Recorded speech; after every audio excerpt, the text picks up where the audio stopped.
Okay mga idol, lalagyan muna natin ng tubig bago natin ito testingin. Sakto wala pa namang kuryente, saka may patitigasin pa tayo. So ayan, titestingin na natin mamaya.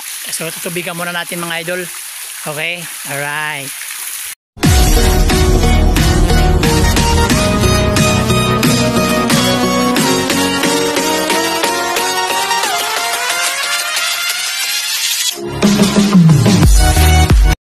Okay mga idol, good morning. So ayan mga idol, tapos na nating na-set up yung bagong setup ng aerator natin para sa fish pan. So ayan mga idol, titestingin na natin at kung epektibo to. Ito ginaya lang natin to sa YouTube, yung oxygen ng fish pan natin, concrete fish pan. Ayan ayan. So binago natin yung niya. Titingnan natin kung malakas yung LP100 nga aerator. So ito yung setup ng natin mga idol. So ito yung setup mga idol. Itong hose na to. Ito yung Matala air diffuser ito. Dito lalabas yung hangin tapos magbubula-bula siya. So ito yung binili natin sa Lazada. Bawat kanto nilagyan natin. Bawat kanto lang, ayan Tapos ito,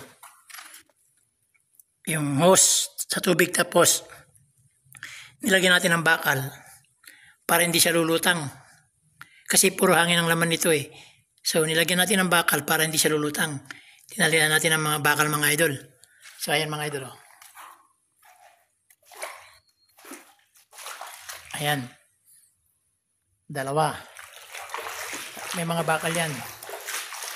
Bawat kanto nilagyan natin ng Matala. Ayan Tapos ito, nakaalak yan. Tapos, ito pa yung isa. Ayan mga idol. Ayan. So, bawat kanto 4. Diyan lalabas yung hangin. So, ito yung diaphragm niya. Ito D4 na PVC. Tapos yun yung aerator niya. Ayan, titingnan natin kung malakas siya. Ito yung ginawa natin setup Ayan yung setup niya. So titestingin na natin kung walang kung talaga. Ayan tapos ito, padiretso na yan yung hangin. Dito magpupunta yung hangin eh. Tapos pupunta na yan dito. Pababa. Yung sa ikot na yan. Ikot na siya. Ayan. So, ayan mga idol yung bagong setup ng natin, fish pan. Yung binago natin yung mga aerator natin kasi medyo mahina. So, ito malakas to ngayon. Nalagyan natin ng mga 3,000 na tilapia. Ang bagong nalagyan natin. Ito, ginaya ko rin lang naman to sa YouTube, nakita ko. So, sana mag-click. Sana walang singaw. Ayan. So, patutubigan muna natin mga idol ang bagong setup na natin. Tapos, tatalian natin yung aerator. Okay? So, ito yung bagong aerator na binili natin mga idol sa Lazada. LP100. So, malakas daw to eh. So, itatalian natin mamaya. Okay? Wala pa kasing kuryente. So, patutubigan muna natin yung fish pan. Okay?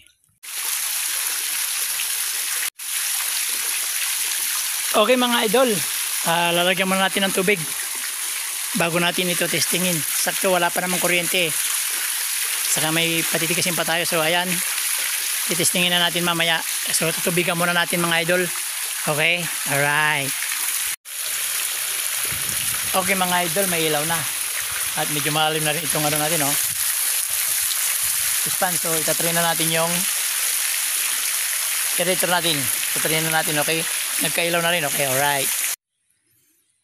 Okay mga idol, natapos na natin yung aerator natin. Heto na may bubong na siya. So hindi na siya mababasa kahit umulan. Hindi na rin maaarawan. So setup na. Ayan So bali dalawa yung labasan ng dito yung isa, saka doon yung isa. So ito yung bagong setup. So sana okay na kasi bukas kukunin ko na yung tilapia. At dito na ilalagay yung tilapia bukas. Meron ng tilapia to bukas. Okay? So ayan mga idol, titestingin na natin.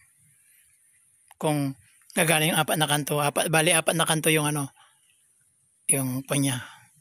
Labasan ng hangin, okay? Ito na mga idol.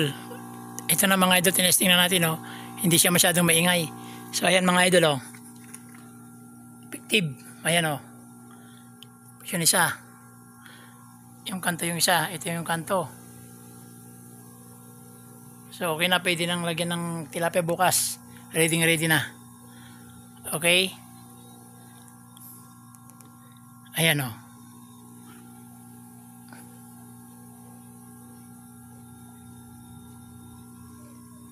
Malakas siya, umikot yung tubig. Okay, ito yung bagong setup ng aerator natin mga idol. Okay? So ayan mga idol, effective yung ginaya natin sa YouTube na ano, aerator. Ayan, oh. Ang lakas, oh. Paikot yan. Bawat kanto mayroong bula. Yan, oh. Tapos itong bubong, yung alagay ng aerator, ginawa na rin natin. Nilagyan na natin ng bubong para hindi mabasa, oh. May bubong na yan. Kaya umulan umaraw, hindi siya mababasa. So okay mga idol. Yan ang bagong setup ng ating aerator. Oxygen sa isda. Okay?